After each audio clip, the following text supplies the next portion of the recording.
ठंड में मटके की तंदूरी मैगी और कंजूसी पड़ी भारी। कड़ाके की ठंड पड़ रही थी। शाम के 6 बजते ही पूरा गांव कोहरे की चादर में लिपटा हुआ था। चाय की टपरी के पास अलाव के सहारे गप्पू और राजू सिकुड़े बैठे थे। ठंड से दोनों के दांत किटकिटा रहे थे। भाई राजू, इस ठंड में मेरा दिमाग भले ही कुल्फी बन गया हो, लेकिन उसमें से गर्मा गर्म आइडिया निकला है। तेरे आइडिया इस अलाव से ज्यादा खतरनाक होते हैं भाई। पिछली बार ऑर्गेनिक पानी पूरी के नाम पर करेले का जूस मिलाया था, लोगों ने दौड़ा दौड़ा कर मारा था। अरे वो इतिहास था, अब भविष्य देख। शहर में आजकल तंदूरी मैगी का टशन चल रहा है। मिट्टी के मटके को आग में तपाकर उसमें मैगी भरकर देते हैं। उफ, उस धुएं की खुशबू के लिए लोग पागल हैं। एक मटके का 100 रुपया ले रहे हैं। 100 रुपया? हमारे गांव में मैगी के लिए 100 रुपए कौन देगा बे? यही तो लॉजिक है, हम सिर्फ 30 रुपए में देंगे। दिमाग खराब है। वो कुम्हार काका एक मटका 20 रुपए का देते हैं। 50 मटके मतलब 1000 रुपए तो सीधे गए। फिर मैगी का खर्चा, कोयले का खर्चा, हमें क्या मिलेगा? सिर्फ बाबा जी का ठुल्लू। व्यापार पैसे से नहीं, भेजे से होता है। पड़ोस वाले गांव की हाट में एक आदमी मुझे सिर्फ 2 रुपए में मटके देने को तैयार है। 2 रुपए में मटका? वो मिट्टी का है या आटे का? इतना सस्ता कैसे? अरे वो थोड़े पतले हैं, फिनिशिंग नहीं है। पर मैगी खाने वालों को फिनिशिंग से क्या मतलब? मैगी तो उसमें 5 मिनट ही रहेगी ना। खा पी कर फेंकने वाली चीज पर 20 रुपए क्यों फूकना? 2 रुपए वाले मटके से काम चलाएंगे। प्रॉफिट ही प्रॉफिट। देख गप्पू, सस्ता रोए बार बार। मुझे लग रहा है वो मटके धोखा देंगे। तू ज्यादा साइंस मत लगा। मिट्टी तो मिट्टी है, सख्त हो या नरम, आग लगते ही सब सेट हो जाएगा। वो 2 रुपए वाले मटके ही फाइनल हैं। अगले दिन गप्पू 2 बोरी भरकर वो सस्ते मटके ले आया। राजू ने उत्सुकता से एक मटका उठाया। वो इतना हल्का था जैसे उसे गत्ते से बनाया हो। अबे ये क्या है? इतना हल्का? जोर से फूंक मारूं तो उड़ जाएगा। इसे कहते हैं लाइट वेट टेक्नोलॉजी। कस्टमर को पकड़ने में आसानी होगी। तभी वहां से सुनीता भाभी गुजरी। गप्पू और मटकों का ढेर देखकर उनके चेहरे पर व्यंग वाली हंसी आ गई। क्यों गप्पू, अब क्या कुम्हारगिरी शुरू कर दी? पर ये मटके हैं या पापड़? पानी डाला तो गल जाएंगे। भाभी, आप हमेशा नेगेटिव ही बोलती हैं। ये स्पेशल इको फ्रेंडली मटके हैं। इनमें आंच जल्दी लगती है, गैस बचती है।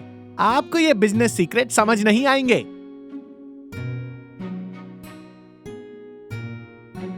टन्न टन्न नहीं, डब डब आवाज आ रही है। ये पकाई हुई मटकी नहीं, बस धूप में सूखी हुई गीली मिट्टी लग रही है। इसे चूल्हे पर चढ़ाया तो बम की तरह फुस हो जाएगा। संभल कर। अरे भाभी, इसे मैं हीट ट्रीटमेंट दूंगा ना, सब सेट हो जाएगा। आप कल आकर चखना, उंगलियां चाटती रह जाओगी। तेरे प्रयोग अपनी जगह, पर खाने वालों का पेट मत चला देना। मैं पहले ही चेतावनी दे रही हूँ, उस राजू को बलि का बकरा मत बनाना। सुनीता भाभी के जाते ही गप्पू ने राजू से कहा, ये जलती है हमारी तरक्की से, तू काम शुरू कर। शाम को गप्पू ने एक बड़े पतीले में मैगी उबाली और पास के कोयले की अंगीठी पर उन छोटे मटकों को गर्म करना शुरू कर दिया। रात के 7:30 बज चुके थे।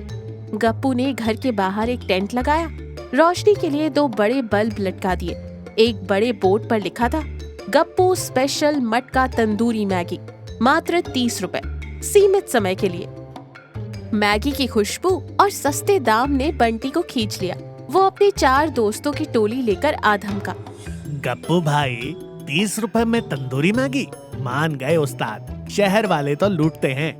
लगाओ 5 स्पेशल मटके, मसाला दबा के होना चाहिए। देखा, भीड़ आ रही है। जल्दी से उन गर्म मटकों में मैगी भर, ऊपर से थोड़ा मक्खन मार के दे दे। राजू ने खौलती हुई मैगी उन बेहद पतले और कमजोर मटकों पे डाली।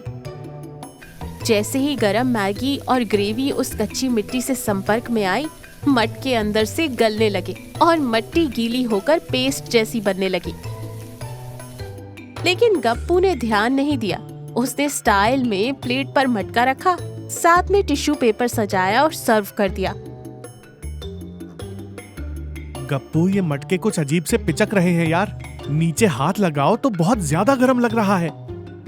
अरे गरम माल है तो गरम ही लगेगा ना। कस्टमर तक जाते जाते सेट हो जाएगा। तू बढ़ा आगे।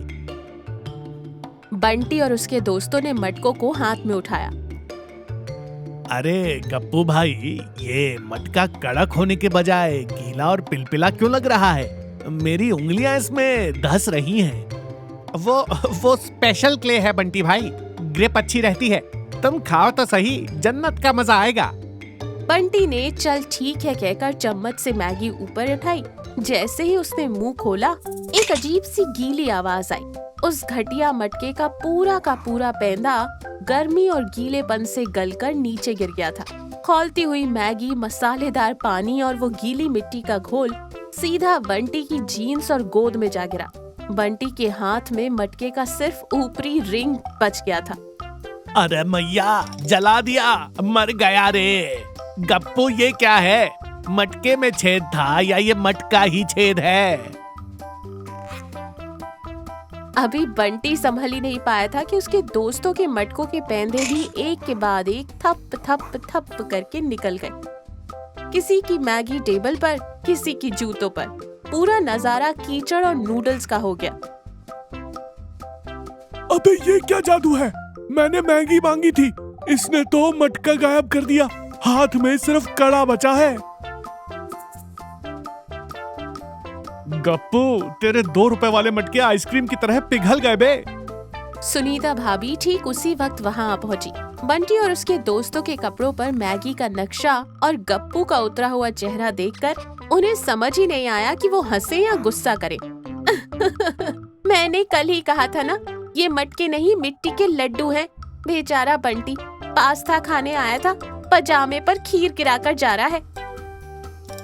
गप्पू और राजू ने बंटी और उसके दोस्तों से हाथ जोड़कर माफी मांगी। कपड़े पोंछने के लिए तौलिए दिए और जलन कम करने के लिए ठंडा पानी। बंटी गुस्से में बड़बड़ाते हुए गया। तेरी मैगी को मेरा दंडवत प्रणाम। अगली बार तेरे स्टॉल के सामने से भी नहीं गुजरूंगा।